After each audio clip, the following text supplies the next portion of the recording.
The Legend of Blyznytsia and Petros. Many hundreds of years ago, high on a mountain in a deep cave, there lived Strakhopud. He resembled both a human and a beast. His head was human, but enormous like that of a huge ox. His mouth was like a bear's. His body was covered in thick hair. This monster could move on all fours or walk on two legs. He would crawl out of his deep cave, descend close to the village, sit on a little mound, and watch the people.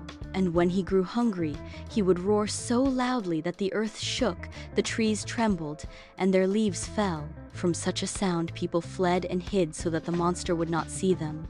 And Strakhopud roared and roared. I'm who hungry. The Hutzels greatly feared Strakhopud.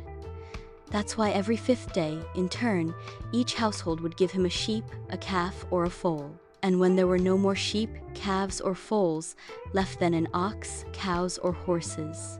They had to, for if they didn't, God forbid, Strakhopud might start eating people. Soon the time came when the community had only one offering left, yet Strakhopud again waited on his mound. He listened and peered toward the village, but no tribute was brought to him. I'm who hungry. The people shuddered at his voice, but what could they do? They had given him their very last livestock. On the fifth day, Strakhopud again descended to the village and demanded a sacrifice, but the people had nothing to give him. In the village lived orphaned twins, a boy and a girl. The boy was Petryk, the girl was Blyznytsia. Neither they nor their late father had any meat or bread. The children would go from house to house, hiring themselves out for food, never shying away from any work. This was how they survived among the people. And the Hutzels, being hard-working folk, pitied the children and fed them when they could. The twins learned that there was no livestock left in the village and nothing to give Strakhopud. To save the village from disaster, the children decided to give themselves to Strakhopud as a sacrifice. First, the boy would go, then the girl. While the people were still debating what to do, Petryk set off for the place where Strakhopud usually awaited his victim. The girl watched her brother go with deep sorrow, her heart aching for him. She suddenly leapt to her feet and ran to intercept him. Petryk, She cried. come back, brother. Petryk did not turn back and kept walking. She caught up with him, grabbed hold of him. I will go first, Petryk. She pleaded. It's easier for me to die myself than to live through your death.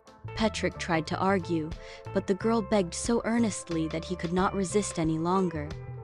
He only said, All right, go. Just keep him talking for as long as you can, and I'll think of something.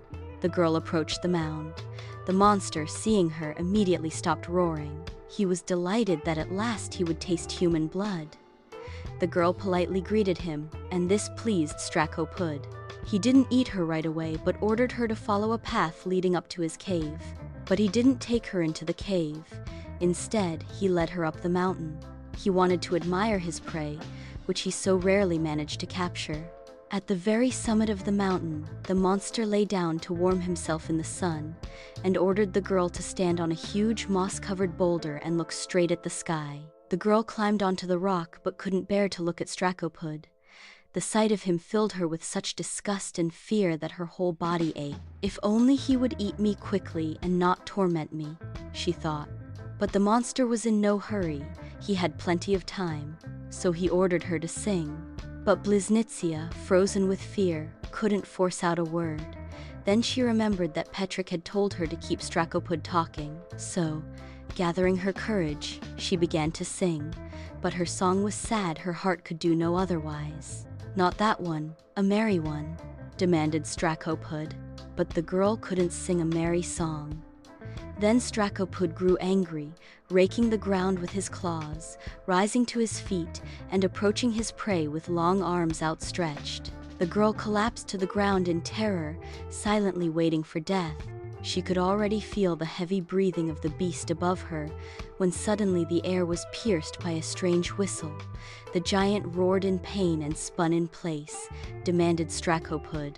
Again there was a whistling sound, and Strakhopud roared even louder. Though still frightened, the girl lifted her head, not understanding what was happening. Strakhopud was twisting and roaring, blood streaming from both eyes where arrows protruded.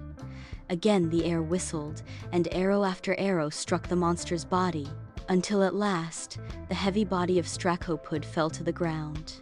He writhed and groaned so loudly that the sky, earth, mountains, and forests seemed to tremble in a great storm. The girl, now somewhat recovered, looked toward the direction the arrows had come from and saw her brother Petryk, slightly lower on the mountain.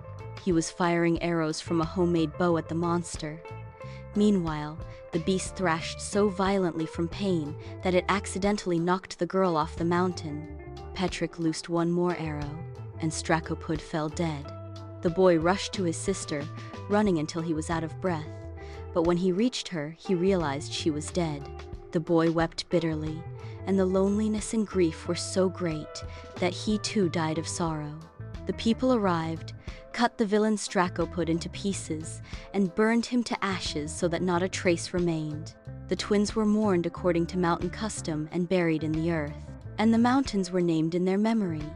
One Petros, from which the boy had loosed his arrows, the other where his sister had stood Blyznytsia, Carpathian legend says.